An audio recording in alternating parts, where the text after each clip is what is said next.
오늘 우리에게 주신 하나님 말씀 시편 126편 1절에서 6절까지입니다.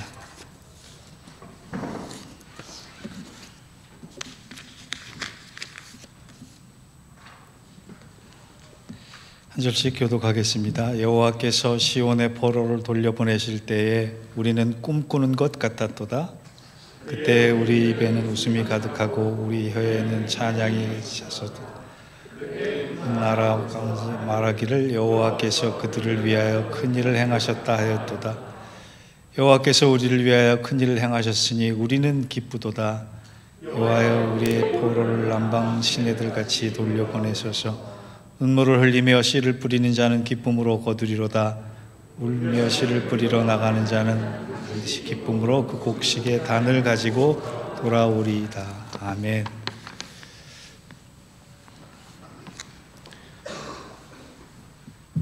히링이 한참 돌고 있는데도 별로 따뜻해지지 않는 건 그만큼 바깥 날씨가 춥다라고 하는 생각이 들어요.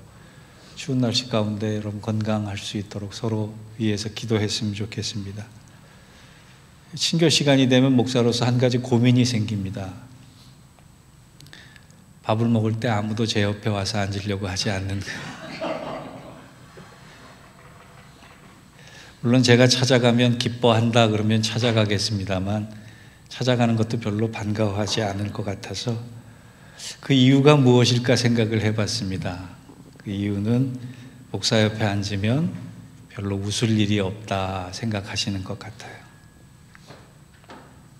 장로교 목사들이 특별히 근엄한 자세, 근엄한 모습을 보일 때가 많습니다. 근데 근엄한 것 자체가 문제가 되지는 않지만 근엄한 모습 때문에 기쁨이 없는 것으로 오해받기 쉽다라고 하는 거예요. 우리가 예수를 믿으면서 기뻐하지 않고 기쁨을 잃어버리고 기쁨과 상관없이 산다라고 하는 것은 굉장히 불행한 일입니다.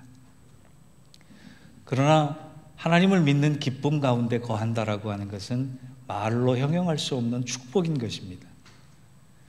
신앙생활을 하는 데 있어서 기쁨과 상관이 있는 나를 만드는 것은 상당히 중요한 것입니다.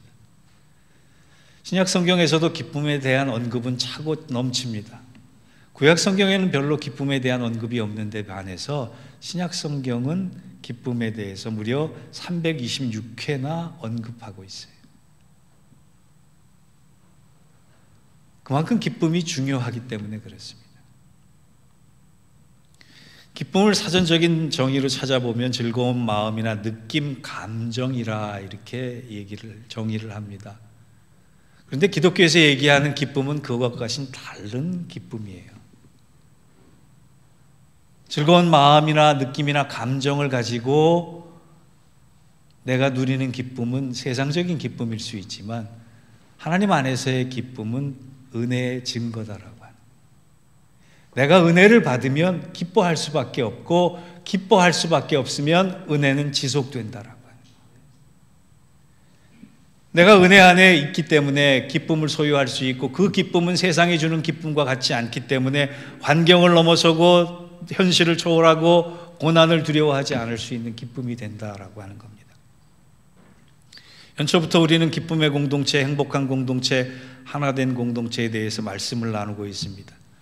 그러니까 오늘은 세 번째 시간으로 시편 126편을 통해서 기쁨이란 무엇이고 나는 어떻게, 우리 교회는 어떻게 기쁨과 상관 있는 은혜의 증거로 충만할 것인가 라고 하는 것을 두 가지 교훈으로 나눠서 나눌까 합니다.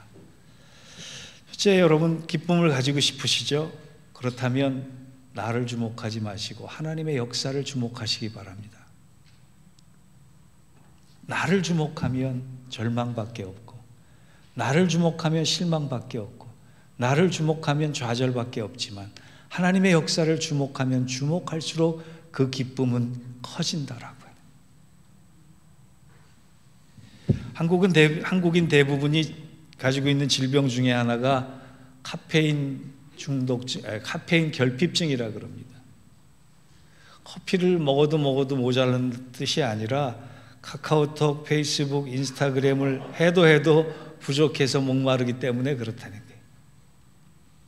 거긴 저도 이 정보를 유튜브를 통해서 알았으니까 할 말 다 했습니다만 사람들이 왜 소셜 네트워크에 그렇게 목을 매면서 중독이 될까요?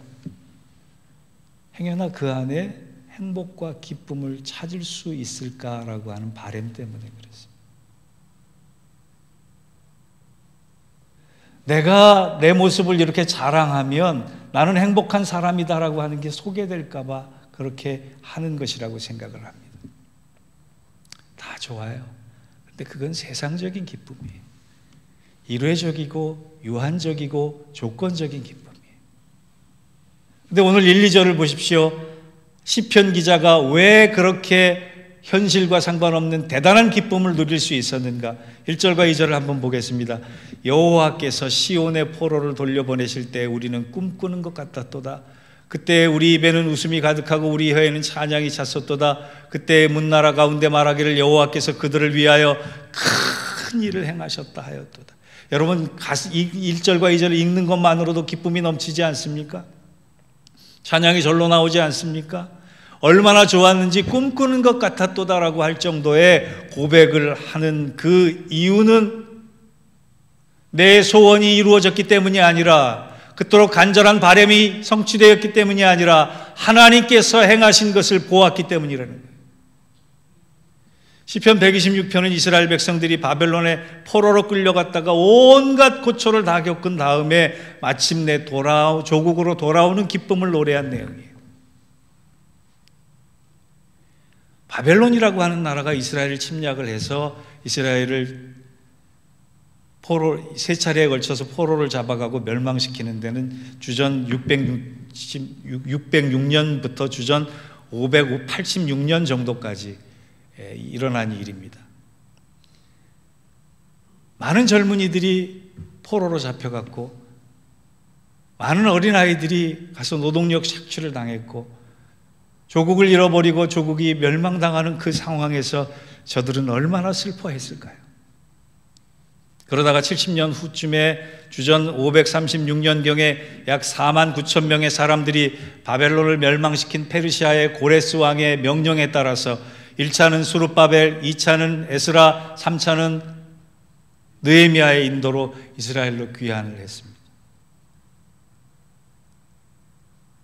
여러분, 우리도 일제강점기를 겪지 않았습니까?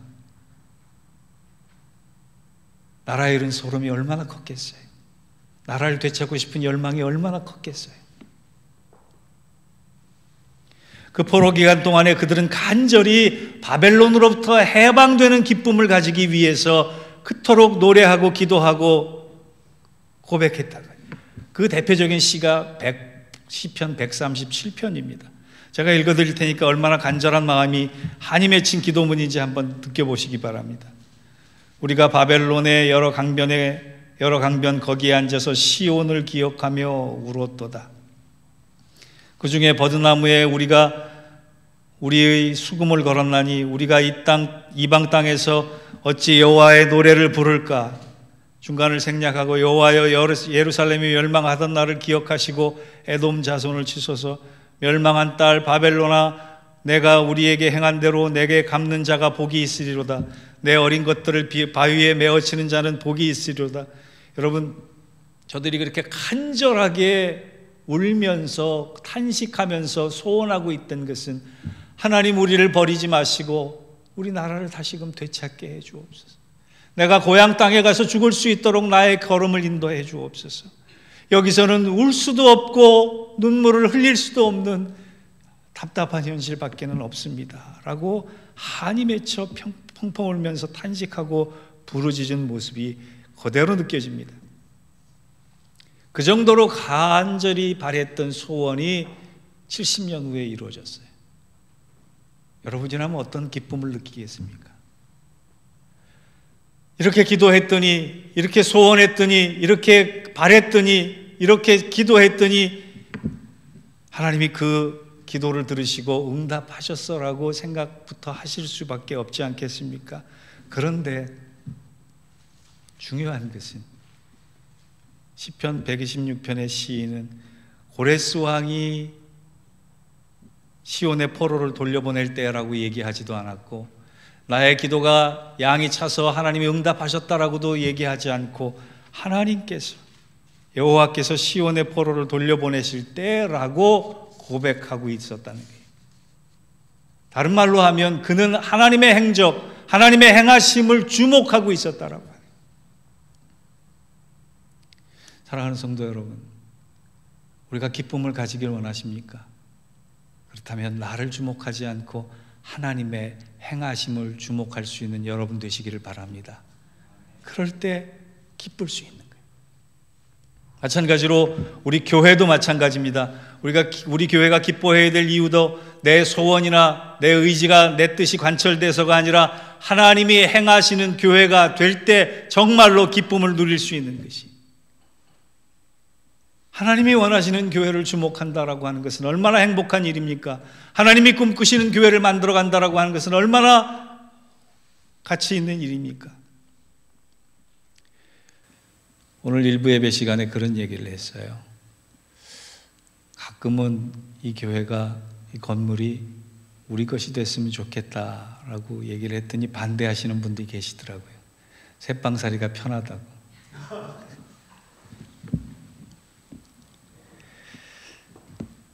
가끔은 목사가 그런 꿈을 꿀 때가 있습니다. 화려한 강단이나 장식, 조명이나 연주, 많은 시스템이나 조직들, 그런 것들을 한번 가져봤으면, 이뤄봤으면 하는 생각이 들 때가 있어요. 그런데 중요한 것은 그런 것들이 이루어진다고 우리의 가치가 높아지는 것은 아니라는 거예요. 연약하고 보잘것없고 작고 초라할지라도 하나님이 행하시는 일을 꿈꾸는 교회, 하나님의 일하심의 역사가 보이는 교회, 하나님의 오름이 증명되는 교회가 된다면 우리는 그것을 보고 기뻐할 수밖에 없다는 것입니다. 사랑하는 성도 여러분, 소박하지만 하나님의 오름을 증명할 수 있는 교회가 되기를 꿈꾸시기 바랍니다. 그 꿈이 우리의 기쁨이 될 것입니다. 그 꿈이 우리의 소원이 될 것입니다. 그 꿈이 우리의 열매가 될 것입니다. 우리 교회가 이 시대를 향한 하나님의 소원을 이루어드리는 그 행하심을 인하여 기뻐할 수 있는 교회가 되기를 주의 이름으로 축원합니다. 두 번째, 기쁨의 교회가 될 수 있는 가장 중요한 수단이 있는데 그것은 뭐냐? 눈물이라는 거예요. 눈물의 기도라는 거예요. 그런데 하나님은 그 눈물을 그저 눈물로 그치는 게 하는 것이 아니라, 그 눈물의 기도를 그저 들으시는 것으로 그치는 것이 아니라 그 눈물을 통해 반드시 기쁨과 감격을 풍성히 거두게 하신다는 거예요. 그것이 5절과 6절의 고백입니다. 한번 같이 읽어볼까요? 시작. 눈물을 흘리며 씨를 뿌리는 자는 기쁨으로 거두리로다. 울며 씨를 뿌리러 나가는 자는 반드시 기쁨으로 그 곡식의 단을 가지고 돌아오리로다.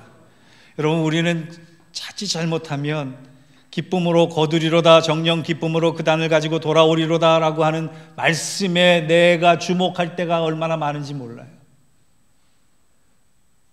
기쁨으로 걷고 기쁨으로 추수하고 기쁨으로 열매 맺는 것은 상당히 중요한 하나님 안에서의 축복입니다. 그런데 거기에만 주목할 것이 아니라 그 전에 무엇인가 있어야 하는데, 그것이 뭐냐?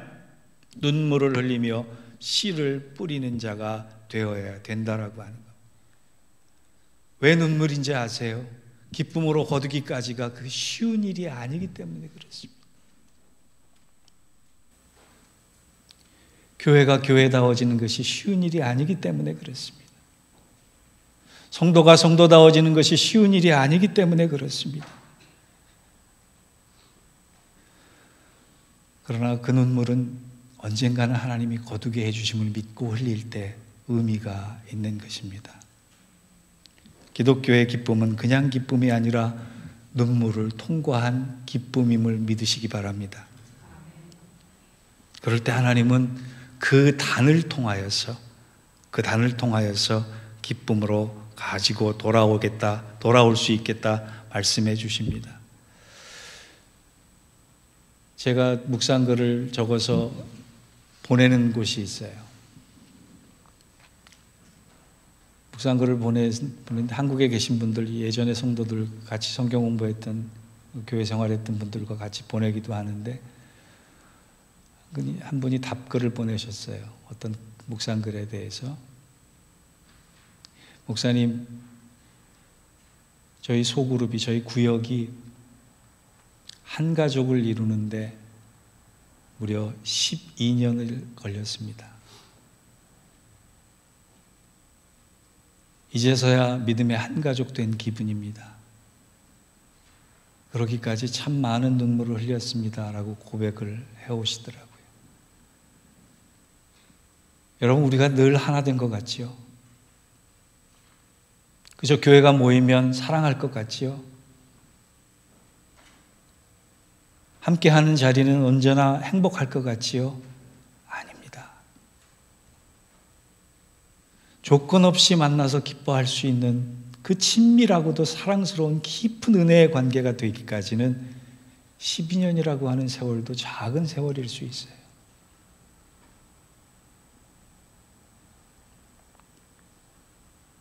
만약에 누군가 한 사람이 이 자리에서 찬양의 은혜를 받고 통곡을 한다고 생각을 해봅시다.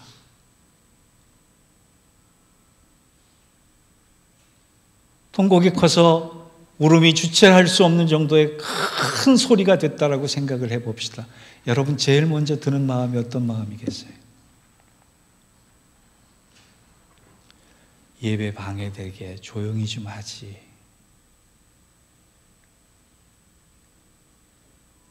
그런 거 아니겠어요? 누군가 가서 옆에서 좀 다독거려 주지.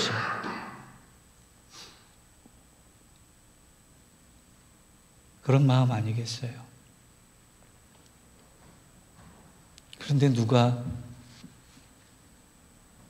자기 서름에 못 이기든 어떻게 슬퍼하든 간에 그 모습 그대로 통곡을 하고 있었을 때 우리 모두가 그 사람의 이름을 불러가며 같이 손잡고 울어줄 수 있는 그 공동체가 된다면 얼마나 행복한 공동체일 것 같아요. 내 문제가 내 문제로 그치는 것이 아니라 내 문제가 우리 문제가 되고 내 기도 제목이 나의 제목만이 아니라 우리 모두의 기도 제목이 되고 우리가 꿈꾸는 정말 세상은 하나 될 수 없는 가운데 서로 사랑할 수 있는 그 모습을 우리가 모일 때마다 만날 때마다 느낄 수 있다면 그것처럼 행복한 교회가 어디 있겠습니까? 그러기 위해서 여러분, 교회를 위해서 눈물로 기도할 수 있는 사람이 되기를 바랍니다. 그 눈물을 하나님은 기뻐 거두게 하실 것입니다. 그때는 왜 울었는지 모르지만, 그때는 왜 이렇게 아파했는지 모르지만 그 눈물과 아픔을 통해서 하나님은 아름다운 공동체로 만들어 가시는 그 역사를 오늘 시온의 영광을, 승리의 영광을 기뻐할 수 있는 시편 기자처럼 우리도 그렇게 만들어 갈 것입니다. 사랑하는 성도 여러분, 지금은 울 수 있지만 나중에는 그 울음이 하나님 안에 있다면 분명한 간증이 될 것입니다. 이제 결론을 맺습니다. 저는 로이 애신이라고 하는 크리스천 작가의 글을 굉장히 좋아합니다. 그분이 쓴 말 중에 가슴에 와닿는 말이 여럿이 있는데, 여러분, 인간에게 가장 필요한 것, 이런 글도 있고 용서받음이라고 하는 글도 있는데, 저는 그 말보다 제 가슴 속에 새긴 한마디가 있습니다. 하나님을 사랑한다는 것은 지나온 모든 것에 대해서 감사하는 것이요, 앞으로 있을 모든 것에 대하여 아멘하는 것이다. 얼마나 멋진 말이에요. 우리의 삶의 과거에도 적용되는 말이고 우리 교회의 미래에도 적용되는 말일 것입니다. 사랑하는 성도 여러분, 우리가 이제 하나 돼서 하나님의 뜻을 이루기 위해서 함께 예배드리며 함께 사역하며 함께 꿈꾸는 그 일에 기쁨이 넘치기를 원합니다. 그러기 위해서는 지나간 세월에 대해서는 모든 것에 대해서 감사하시고 앞으로 되어질 모든 것에 대해서는 아멘으로 화답하면서 눈물로 기도를 뿌릴 때 그 눈물의 기도가 우리 모두에게 생명의 열매로 맺혀지는 놀라운 은혜와 축복과 기쁨이 넘치는 공동체 되기를 주의 이름으로 축원합니다. 기도하겠습니다. 하나님, 우리가 올해 이같이 감사와 기쁨과 아멘과 찬송이 풍성해지는 복된 미래가 우리의 눈물과 수고와 하나님의 행하심을 주목하는, 하나님의 행하심을 품는 그 믿음과 가슴 가운데 열려질 수 있도록 축복하여 주옵소서. 그러한 믿음의 공동체, 기도의 공동체, 성령의 공동체, 사랑의 공동체 되게 하여 주옵소서. 예수님의 이름으로 기도하옵나이다. 아멘.